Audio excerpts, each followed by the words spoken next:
pagi anak-anak, apa kabar kalian hari ini? Selamat berjumpa dalam pembelajaran jarak jauh SMP Negeri 1 Adi Mulyo bersama Ibu Estri Wijiasih untuk mata pelajaran seni budaya. Pada kesempatan kali ini kita akan belajar bersama dari seni tari, yaitu materi iringan tari tradisional. Ya, pada materi kali ini tentang iringan tari tradisional, kompetensi dasar yang akan kita pelajari bersama 3.2, memahami tari tradisional dengan menggunakan unsur pendukung tari sesuai iringan. Dan 4.2, memperagakan tari tradisional dengan menggunakan unsur pendukung tari sesuai iringan. Pertama, kita akan membahas tentang unsur-unsur seni tari. Unsur utama tari yaitu adalah gerak. Gerakan manusia berdasarkan fungsinya dapat dibedakan menjadi 3 jenis, yaitu gerak bekerja, gerak bermain, dan gerak berkesenian. Sedangkan unsur pendukung dari tari ini ada beberapa. Yang pertama iringan tari, kemudian level dalam tari, yang ketiga pola lantai, kemudian rias dan busana tari, kemudian tata pentas, yang keenam tata cahaya dan tata suara, dan juga ada tema dalam tari. Itu beberapa unsur pendukung tari. Kita ulas sedikit demi sedikit. Iringan tari. Fungsi iringan di dalam tari ini dapat dilihat dari tujuan atau pesan yang ingin disampaikan dalam tari, sehingga ada iringan tari yang berfungsi sebagai pengiring tari, pendukung suasana, dan pembuat ilustrasi tari. Kemudian unsur pendukung yang kedua, level di dalam tari. Level dalam gerak tari dibedakan menjadi 3 bagian, yaitu level tinggi, yang kedua adalah level dalam tari. Level adalah tinggi rendahnya penari dalam melakukan gerakan. Level dalam gerak tari dibedakan menjadi 3 bagian, yaitu level tinggi, sedang, dan rendah. Dalam gerak tari, level tinggi ini menunjukkan pada gerakan-gerakan yang mengarah ke garis vertikal. Contohnya gerak melompat, menjinjitkan kaki, tangan cenderung mengarah ke atas, dan kemudian gerak yang berlevel sedang adalah gerak yang menunjuk pada posisi penari yang bergerak dalam posisi berdiri lurus di atas pentas. Kemudian level rendah merupakan gerak yang dilakukan oleh penari dalam posisi yang rendah seperti menunduk, duduk, atau bahkan berguling di lantai pentas. Yang ketiga, pola lantai dalam tari. Pola lantai sering disebut juga dengan istilah desain lantai, yaitu desain lantai itu adalah garis-garis lantai yang dilalui seorang penari atau garis-garis di lantai yang dibuat oleh formasi penari kelompok. Kemudian yang keempat, rias dan busana tari. Tata rias, ada beberapa hal yang perlu diperhatikan atau prinsip-prinsipnya dalam tata rias sebuah tarian. Rias itu hendaknya mencerminkan karakter tokoh atau peran yang dimainkan atau yang ditarikan. Kemudian kerapian dan kebersihan rias itu juga perlu diperhatikan. Berikutnya jelas garis-garis yang dikehendaki dan kemudian ketepatan pemakaian desain rias. Untuk busana tari, ini merupakan unsur pendukung yang menentukan keindahan pemaknaan pada tari itu sendiri, serta dapat juga menentukan karakter tari yang dibawakan penari. Pada prinsipnya, busana tari itu harus yang enak dipakai, enak dipandang, dan tidak mengganggu gerakan si penari. Unsur berikutnya yaitu tata pentas. Suatu pertunjukan selalu memerlukan ruangan guna menyelenggarakan sebuah pertunjukan. Ruangan tempat pertunjukan disebut juga dengan pentas. Ruang ini dapat berupa lapangan, pendopo, halaman pura atau gedung pertunjukan yang sering disebut dengan stage atau yang disebut juga dengan pentas tertutup. Kemudian unsur yang berikutnya ada tata cahaya dan tata suara. Tata cahaya dapat berupa cahaya yang berasal dari alam. Misalnya siang hari dengan memanfaatkan cahaya matahari, seperti yang sering kita lihat pada tari-tari rakyat yang ditarikan di siang hari. Atau pertunjukan sendera tari Ramayana di Prambanan yang memanfaatkan cahaya bulan purnama sebagai pendukung suasana pertunjukan. Tata cahaya juga dapat dihasilkan dari alat baik yang tradisional seperti obor, api unggun, dan sebagainya, ataupun yang modern dari cahaya lampu listrik. Sedangkan untuk tata suara, ini adalah pendukung pertunjukan yang berfungsi membantu memperbesar suara musik iringan tari atau biasanya dikenal dengan sound system. Kemudian unsur pendukung yang berikutnya ada tema dalam tari. Tema ini adalah pokok pikiran, gagasan, atau ide dasar yang biasanya diungkapkan dalam sebuah tarian. Namun demikian ada pula tarian yang tidak menggunakan tema tertentu. Itu tadi unsur pendukung tari secara umum.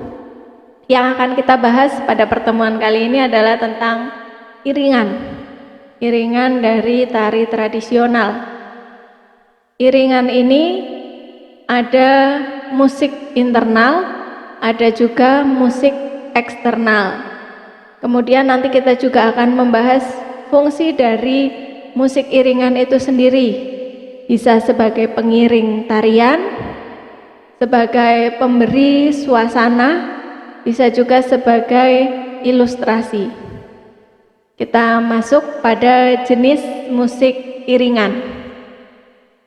Keragaman iringan tari pada dasarnya ini hanya dibedakan atas dua bentuk iringan, yaitu pentatonis dan diatonis.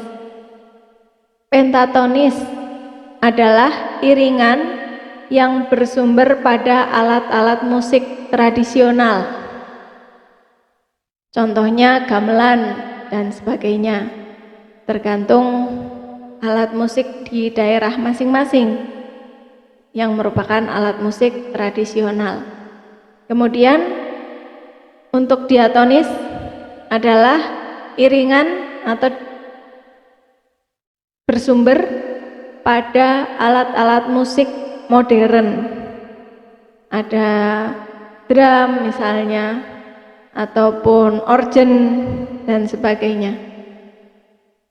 Bentuk musik iringan. Musik yang digunakan dalam tarian ini disebut dengan iringan tari. Ada beberapa macam bentuk iringan yang digunakan untuk mengiringi tarian. Ada iringan tari internal dan juga iringan eksternal. iringan tari internal, iringan ini terjadi karena gerakan-gerakan dari penari itu sendiri.